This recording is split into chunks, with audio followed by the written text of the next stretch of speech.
News है, आपने सुना होगा कि आज हम वर्ल्ड की 4th लार्जेस्ट इकोनॉमी बन गए हैं इंडिया। हमने जापान को पीछे छोड़ते हुए आज गवर्नमेंट ऑफ इंडिया ने डिक्लेयर किया कि हम 4th लार्जेस्ट इकोनॉमी बन गए हैं। अगर कंट्रास्ट में देखें, पाकिस्तान की बात करें, तो पाकिस्तान के पास तो उठाने के लिए पैसे नहीं है। तो उस सिचुएशन में वो आप एक्सपेक्ट कर रहे हैं कि वो हथियार खरीदेंगे, ड्रोन खरीदेंगे, ऐसा कुछ नहीं है। वो केवल दान की चीजों के ऊपर निर्भर है, जो टर्की से आता है, चाइना से आता है, या कुछ और गिने चुने देशों से आता है, जिसकी जिस चीज की टेक्निकल खामियत हम ऑपरेशन संदूर के फर्स्ट फेज में देख चुके हैं। उनका एक भी मिसाइल, उनका एक भी ड्रोन इंडिया की सरहद को पार नहीं कर पाया है, और हमने उनके एक एक इलाके में जहां जहां हमने जी चाहा उस चीजों, उस एयरबेस को हमने उड़ाने में कामयाब रहे हैं। तो मिलिट्री पावर की अगर हम कंपैरिजन करने की कोशिश करें, तो हमारा बहुत ज्यादा हाई स्टैंडर्ड्स है पाकिस्तान के मुकाबले, और पाकिस्तानी कहीं स्टैंड ही नहीं करते हमारे।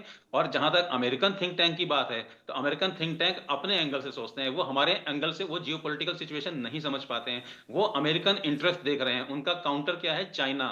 वो सब उनका एम चाइना है। इसी भी हद पे अगर देखें, बांग्लादेश के अंदर जो कू हुआ और बांग्लादेश के अंदर जो आज की सिचुएशन है, जी। उसका सीधा सीधा रीजन ये था कि अमेरिकन इंटरेस्ट इन्वॉल्व थे। अमेरिकन वहां पे अपना आना चाहते थे, वहां पे अपना बेस बनाना चाहते थे, इसीलिए उन्होंने ये सारा काम कराया। हम्म। और आज देखें, चटगांव में उनकी एक एक्सरसाइज हो रही है, जहां पे अमेरिका के ट्रूप्स आके बैठे हुए हैं। तो अमेरिका जो है वो कोशिश कर रहा है चाइना के आसपास एक नेकलेस बनाने की, और इसी चीज में ये अपने इंटरेस्ट के हिसाब से वो एक नैरेटिव तैयार कर रहा है, जिसमें वो इंडिया और पाकिस्तान या इंडिया और बांग्लादेश के बीच में एक तनाव पैदा करने की कोशिश कर रहा है। ऐसा कोई ग्राउंड पे है नहीं, और हमारी जो पॉलिटिकल पावर है, हमारी जो मिलिट्री पावर है, वो हमारे नेबर पाकिस्तान से बहुत अच्छी है, बहुत ज्यादा स्ट्रांग है। लेकिन अनुराग जी, सवाल तो ये भी उठेंगे ना पाकिस्तान पर। बार बार पाकिस्तान को मुंह की खानी पड़ी है, और जब बात भारत की आती है, नए भारत की आ रही है अनुराग जी, तो देखिए घर में घुस के भी हमने मारा है।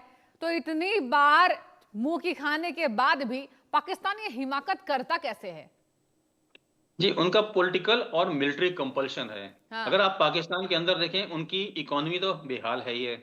जहां तक उसकी आवाम है, उनके पास कोई चॉइस बची नहीं है। और जब एक नैरेटिव तैयार करना होता है, जब भी जैसे आप जैसे देखें, इमरान खान को उन्होंने जेल में डाल दिया, तो कितनी बार भी जब प्रोटेस्ट होते हैं, वो सीधा मिलिट्री के खिलाफ होते हैं, क्योंकि पॉलिटिकल तो उनको हम्म। पता है कि ये डमी सरकार बैठी हुई है। तो हम्म। जब पॉलिटिकल पार्ट मिलिट्री के पास जाते हैं वो अटैक करने, तो मिलिट्री उनको एक चीज समझाती है कि इंडिया आ गया, इंडिया आ गया, दुश्मन आ गया, अब सब एक हो जाओ और हमारे साथ पीछे खड़े हो जाओ। हम्म। बार बार आप देखें, डिफीट होने के बावजूद भी पाकिस्तान आर्मी की जो एग्जिस्टेंस है, पाकिस्तान आर्मी की एग्जिस्टेंस सिर्फ और सिर्फ इंडिया, एंटी इंडिया नैरेटिव पे चल रही है। और जिस बिल्कुल। दिन अगर दोस्त बन जाता है, मान लो इंडिया उनका, तो हम्म। पाकिस्तान आर्मी की कोई अहमियत नहीं रह जाएगी। ये बात वो अच्छी तरह जानते हैं। पाकिस्तान आर्मी आज की डेट में सारे के सारे उल्टे काम करती है, व्यापार कर सारे के सारे व्यापार पाकिस्तान में इनके हाथ में है, सब चीजें इनके हाथ में है। तो वो किसी भी तरह से अपनी ढील उनसे देना नहीं चाहती है, और किसी भी तरह से अपना जो अथॉरिटी है उसको लूज नहीं करना चाहती है। इसी रीजन से वो बार बार एक ही चीज दोहराती रहती है, एंटी इंडिया नैरेटिव चलाती रहती है। और अगर कहीं बीच में थोड़ा सा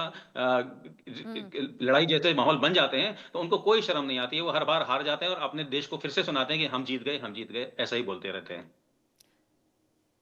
अनुराग जी, ये भी मैं आपसे जानना चाहूंगी कि क्या पश्चिमी देश इस युद्ध से कुछ फायदा उठा सकते हैं? कुछ ऐसी इनपुट सामने आए अब तक, आपके पास कुछ अहम जानकारी? नहीं, पश्चिमी देश का सिर्फ और सिर्फ एक ही मकसद है, अपने हथियार बेचना। उनका पर्पस क्या है? आज की डेट में इंडिया की इकोनॉमी सबसे फास्टेस्ट ग्रोइंग है पूरे हम्म। वर्ल्ड में। हम्म। 6.7 6.3 के बीच में चल रही है। हम्म। पूरे वर्ल्ड में अगर आप देख लें, जितनी भी डेवलप्ड इकोनॉमी है 1.2 और 2 के नीचे हैं। तो हाँ। आने वाले समय में इंडिया एक बहुत स्ट्रांग इकोनॉमिकल पावर बनने जा रहा है। तो बिल्कुल। सारा वर्ल्ड चाहता है कि हम इनको हम्म। दबाएं किसी तरह से, और यही रीजन है कि मिलिट्री वाइज और पॉलिटिकली वाइज और इकोनॉमिक वाइज वो हमें सप्रेस करना चाहते हैं। और यही रीजन है कि वो इस जनरल थ्रेट यानी साउथ एशियन रीजन में वो चाहते हैं कि थोड़ी सी अनस्टेबिलिटी बनी रहे, ताकि इंडिया आगे ना बढ़ सके।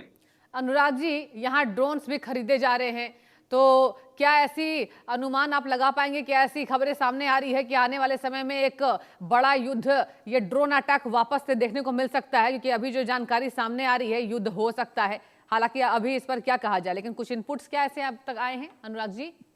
नहीं, देखो, वॉर वॉर के सिनेरियोज चेंज हो चुके हैं। जैसे मैंने आपको पहले बताया कि जैसे आप बड़े युद्ध की बात करते हैं, जो वर्ल्ड वॉर 2 हुआ था, वर्ल्ड वॉर 1 हुआ था, या किस तरह के ठीक है कोई युद्ध आने वाले समय में नहीं होने वाले हैं। अनुराग जी, आजकल बने रहिए। सारी ट्राइब्स एक होती और हैं। मेहमान से आपका तारुफ कराऊंगी, संजीव श्रीवास्तव जी, डिफेंस एक्सपर्ट, विदेश मामलों की जानकार। संजीव जी, एक बार फिर से वही सवाल मैं दोहराऊंगी। बार बार मुंह की खाने के बाद, बार बार शिकस्त होने के बाद, हार होने के बाद पाकिस्तान फिर से कैसे तैयार हो जाता है? क्या अपनी लुटिया डुबाना चाहता है पाकिस्तान? डूबी हुई है, लेकिन क्या जो थोड़ा बहुत बचा कुछ है क्या वो भी समाप्त करने वाला है? संजीव के क्या कहेंगे?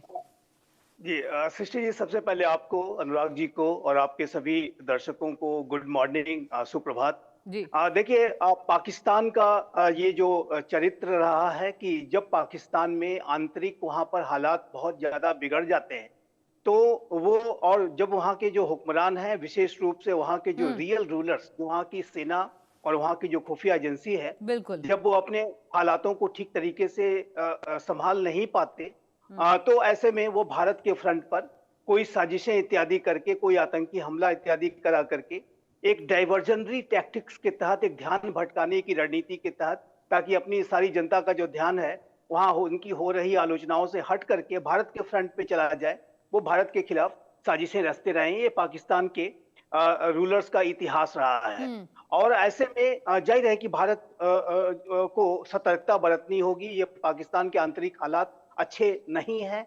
पाकिस्तान में चाहे वो आर्थिक स्थिति हो, चाहे वो सामरिक सुरक्षा संबंधी स्थितियां हो, चाहे वो राजनीतिक स्थिति हो, सभी जो है दयनीय स्थिति में है, डवाडोल है। एक गृह युद्ध जैसी, अघोषित रूप से गृह युद्ध जैसी स्थिति है। और ऐसे में भारत को पाकिस्तान के फ्रंट पर भी सतर्कता बरतनी होगी, बांग्लादेश पर भी हमें सतर्कता बरतनी होगी।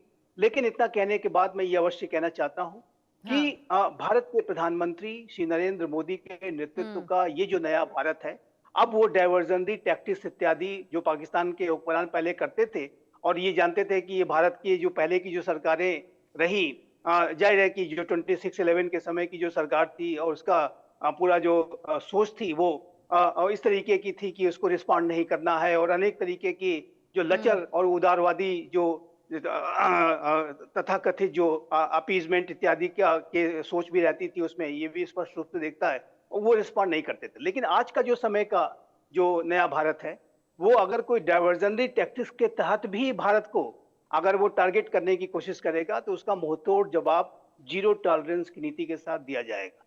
ये बात बहुत स्पष्ट है। पाकिस्तान के हुक्मरानों को ये बता दिया गया है कि यदि आपने भारत का दुरुपयोग करने की कोशिश की, इवन कि हम जानते हैं कि आप डाइवर्जनरी टैक्टिक्स इस्तेमाल करते हैं, लेकिन वो भी नहीं चलेगा। अगर वो भी करने की कोशिश करेंगे तो और भी बड़ा शक्तिशाली जवाब इस बार मिलेगा। अभी ऑपरेशन सिंदूर जारी है, ये खत्म नहीं हुआ है, और ऑपरेशन 2.0 जो सिंदूर, ऑपरेशन सिंदूर 2.0 जो होगा, उसमें हमारे प्रधानमंत्री ने इसको स्पष्ट कर रखा है कि न सिर्फ आतंक के मरकजों को, आतंक के ठिकानों को मिट्टी मिलाएंगे, बल्कि पनाहगारों को भी नहीं छोड़ेंगे। तो ये बात है। तो ये भारत बदल चुका है। देखिए, 2026 अब आ गया कल से, लेकिन इसमें पाकिस्तान के लिए बुद्धिमत्तापूर्ण यही होगा कि वो अपने हालातों को अंदर संभालें। भारत के खिलाफ युद्ध वगैरह करने का, लेकिन संजीव जी, पाकिस्तान ने कभी बुद्धि दिखाई कहाँ? आपसे एक और अहम सवाल पूछना चाहूंगी। ये बताइए कि भारत ने भी 79,000 करोड़ के रक्षा मसौदों पर मंजूरी दी है, तो क्या हम ये माने कि युद्ध के लिए भारत भी पूर्ण तैयार है? क्योंकि देखिए, वो बौखलाहट अभी भी है। मतलब जिस तरीके से पहलगाम अटैक हुआ था, केंद्रीय गृह मंत्री या प्रधानमंत्री की मैं बात करूं, खुले मंचों से कहा था छोड़ेंगे नहीं, और देखिए फिर से हिमाकत, अब चीन सपोर्ट कर रहा है पाकिस्तान को। तो क्या भारत को चीन से भी होशियार रहना पड़ेगा? इस पर क्या कहेंगे?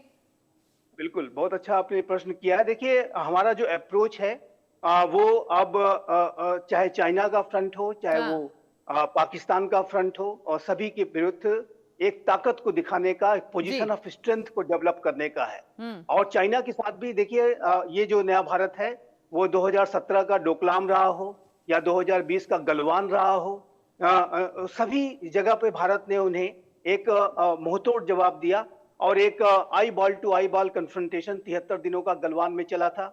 और पाकिस्तान और चाइना को अपनी जो डोकलाम में रोड कंस्ट्रक्शन की एक्टिविटीज को बंद करना पड़ा, और तभी जाकर के जो है कोई रिश्तों में नॉर्मलाइजेशन हुआ। उसके बाद इन्होंने 2020 में गलवान किया। गलवान में भी हमारे ने उनका मुंहतोड़ जवाब दिया था, और उनको बड़ी क्षति पहुंचाई थी। अलग बात है कि वो अपनी कैजुअलिटीज को भी नहीं छुपाते, कैजुअलिटीज को भी छुपाते हैं, और अपने नागरिकों को भी नहीं बताते कि हमारे कितने सैनिक ने अपनी शहादत दी। शहादत तो शहादत होती है, सैनिक तो सैनिक होता है। और वो चाइना की बड़ी संख्या में वहां पर मारे गए थे, लेकिन चाइना ने उसको भी छुपाया। तो ये जो चाइना का चरित्र विस्तारवादी है, उपनिवेशवादी है, अवसरवादी है, आधिपत्यवादी है, उसकी रणनीतिक थिंकिंग में डिसेप्शन यानी धोखा देना भी है। और बिल्कुल। ये जो नया भारत इस बात को जानता है कि चाइना के साथ हम पोजीशन ऑफ स्ट्रेंथ के साथ ही डील कर सकते हैं। चाइना के फ्रंट पर भी हम देखिए तो हम अपनी पोजीशन ऑफ स्ट्रेंथ को लगातार बढ़ा रहे हैं, मिलिट्री डिप्लॉयमेंट को लगातार बढ़ा रहे हैं। डिफेंस एक्विजिशन काउंसिल ने जो नए एक्विजिशंस की बात कही, जिसकी आपने अभी चर्चा की, ये स्पष्ट रूप से दर्शाता है कि चाहे वो सबमरीन्स हो, चाहे वो Pinaka multi barrel rocket systems हो, या राफेल फाइटर जेट्स हो, या अनेक ऐसे हाइपरसोनिक वेपन्स इत्यादि को भी हम लगातार डेवलप कर रहे हैं और अपनी जो ताकत है, मिलिट्री जो प्रोविस है, उसको लगातार बढ़ाते जा रहे हैं, उसको डिप्लॉय भी कर रखा है। ठीक है। दूसरा, बॉर्डर एरियाज का इंफ्रास्ट्रक्चर डेवलपमेंट प्रोग्राम तेज गति से आगे बढ़ा है। बीआरओ, बॉर्डर रोड ऑर्गेनाइजेशन ने बहुत ही शानदार कार्य किया है। लगातार जो बीआरओ इसके लिए बधाई का पात्र है। और बीआरओ ने तो अब ऐसी ऐसी सड़कें बनाई हैं कि 18,000 18,000 फुट तक की ऊंचाई की Guinness book of the world record में वो सड़कें शामिल हैं। और ये चाइना उससे भी दबाव में रहता है। हाँ। तीसरा, जो इंटरनेशनल कोलैबोरेशन है वो भी हम गहरा करते जा रहे हैं। क्वाड का जो भविष्य है मेरे असेसमेंट के मुताबिक उज्जवल है। और जो अनेक ऐसे राष्ट्र जो चाइना के विस्तारवाद से कहीं न कहीं चिंतित है, वो सभी आज एक कोलैबोरेशन भी करते जा रहे हैं। आसाम के साथ हमारे संबंध लगातार बढ़ते जा रहे हैं, हम उनसे मिलिट्री एक्सरसाइजेस भी करते हैं। तो भारत चाइना के फ्रंट पर भी अपनी जो ताकत है, अपनी जो पोजीशन ऑफ स्ट्रेंथ है, उसको हर तरीके से बढ़ाए। जैसा कि मैंने कहा, infrastructure development plan, international collaboration, China की अब इस समय जो फ्रंट दिया है। चाइना ने जब डेप्सांग प्लेन्स और डेमचॉक में जब अपने डिसएंगेजमेंट को किया, तभी जाकर के भारत के प्रधानमंत्री चाइना के राष्ट्रपति से कजान में, रशिया में पिछले वर्ष मिलने को तैयार हुए। और इससे स्पष्ट है कि भारत कभी भी झुकेगा नहीं। अपनी 1 इंच की जमीन के साथ भी कभी कोई समझौता हम नहीं कर सकते। तो दोनों ही देखिए, भारत का चाहे वो चाइना का फ्रंट हो, चाहे वो पाकिस्तान का फ्रंट हो, वहां पर हम अपनी जो पोजीशन ऑफ स्ट्रेंथ और अपने डिफेंस पोस्चर को लगातार सशक्त और मजबूत बना के रखे हुए हैं। पाकिस्तान से तो बातचीत करने का भी कोई प्रश्न नहीं है। चाइना के साथ तो हम बातचीत अवश्य कर रहे हैं, लेकिन वो बातचीत हम ताकत से करते हैं और एक पोजीशन ऑफ स्ट्रेंथ को बना करके करते हैं। ठीक है संजीव जी, अनुराग जी का रुख करूंगे। अनुराग जी, ये बताइए कि ऐसी खबरें भी सामने आ रही है कि जो दुलहस्ती परियोजना को मंजूरी मिली, सिंधु जल संधि पर, पाकिस्तान पर जो हमने अटैक किया, तो इन सब का भी पाकिस्तान कहीं ना कहीं भारत से बदला लेने वाला है।